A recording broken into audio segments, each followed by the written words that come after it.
Legislation Bill, second reading. Mr Speaker. Honourable Phil Heatley. Mr Speaker, I move that the legislation bill be now read a second time. The bill was introduced into Parliament in June 2010 and had its first reading on 3rd of August that year. The Regulations Review Committee reported the bill back to the House on 1st of December 2010. I thank all parties for agreeing to this debate being held in extended hours this morning. I just correct my first or second sentence, should have been 2010, and I thank Leanne Dalziel for correcting me on that. The legislation bill, and Ruth Dyson, I thank her as well. The legislation bill implements recommendations of the Law Commission following its report into the presentation of New Zealand statute law and its review of the Parliamentary Council Office. The bill makes important changes to the law relating to the publication and disallowance of legislation. It updates the law underpinning the Parliamentary Council Office, and it contains new provisions for a free 3-yearly program of statute law revision or consolidation.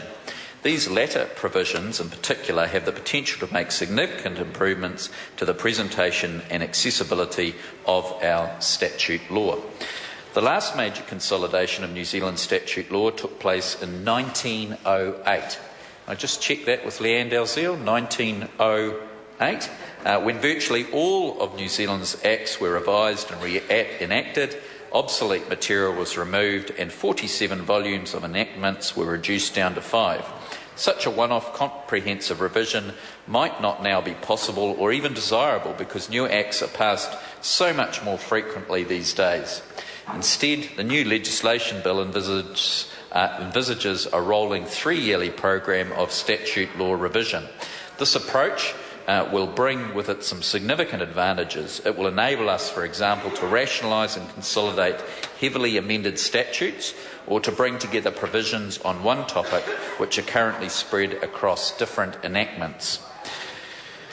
We will be able to repeal obsolete acts and to update the language in current enactments to make it consistent with modern drafting style. Over time, this will provide for a comprehensive overhaul of the New Zealand Statute Book, making it quicker and easier for New Zealanders to find, understand and apply the law which this House has passed.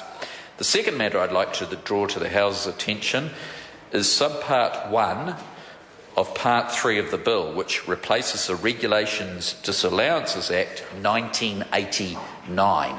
That's 1989.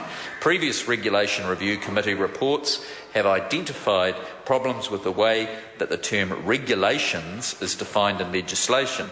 The bill addresses those problems by separating the law regulating the publication and disallowance of delegated legislation. There is a new definition of disallowable instrument. In effect, the bill reverses the current default position. At present, when it comes to disallowance, what delegated legislation is called matters more than what it does. Because the new definition concentrates on substance over form, the bill broadens the scope of disallowance. The bill will increase parliamentary oversight of the use of delegated powers by the executive and make it more difficult to avoid disallowance. The Regulations Review Committee notes that if the bill is enacted, amendments to standing orders will be required to reflect the new definition of disallowance instruments and to confirm the committee's jurisdiction. I support the committee's recommendation and I invite the Standing Orders Committee to consider it in due course. As I have said, the legislation bill was referred to the Regulations Review Committee in August 2010. The committee's report on the bill addresses the issue of revision and in particular the important matter of how revision bills should be handled by this House. These bills won't change the substance of the law, but rather how it is presented, so it is right that they should be capable of being passed by a more streamlined procedure than other bills. The legislation bill does not make this provision properly, leaving parliamentary procedure to standing orders. The committee supports this approach, but in its report it encourages the Standing Orders Committee to consider making provision for a separate, streamlined process for passing revision bills into law. Such a process should ensure these bills will be subjected to the appropriate level of scrutiny by the House, but without taking up more parliamentary time than is truly necessary. I agree with and support the committee's recommendation in this regard. Aside from revision, the main focus of the committee's amendments in Part 4 is in Part 4, which is the part of the bill dealing with Parliamentary Council office. Several of the recommendations are for amendments to make the bill more accessible to the reader. An example is the recommendation for the clause that sets out the PCO's functions to be broken up into 3 separate, shorter clauses. The committee proposes certain clarifying amendments, such as in relation to clauses 60 and 61. These clauses contain the power of the Chief Parliamentary Council to delegate powers and functions to an employee of the PCO if the office holder is absent or incapacitated.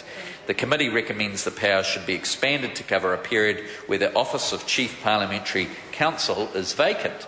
The bill contains an important provision which protects the confidentiality of communications between the PCO and its clients.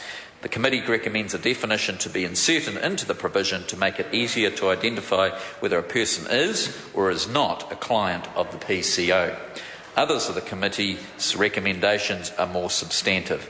By way of an example, Clause 63 of the bill requires the Chief Parliamentary Counsel to have a legal qualification granted in a common law jurisdiction. The committee has recommended amendments to this provision. The effect of these changes is to require the Chief Parliamentary Counsel to be a New Zealand qualified lawyer or eligible to practice as a lawyer in a specified country. This will ensure that candidates for the position of Chief Parliamentary Counsel continue to be drawn from New Zealand or similar jurisdictions. However, in those cases, which I believe will be extremely rare, where no suitable candidate can be otherwise found, the Attorney-General will retain the discretion to waive the qualification requirement in a particular case. The committee makes similar recommendations in relation to Parliamentary Counsel, and I agree with and support these proposals. Should the bill progress to its committee stage, I anticipate publishing an SOP to improve the clarity of the bill and to bring the amendments of other acts in the schedule of the bill up to date. I thank the committee for carrying out its work so thoroughly and for making such positive and constructive recommendations to amend the bill, and I commend the legislation bill to the House. Question is that the motion be agreed to. Mr Speaker. Charles Chauvel. Thank you, Mr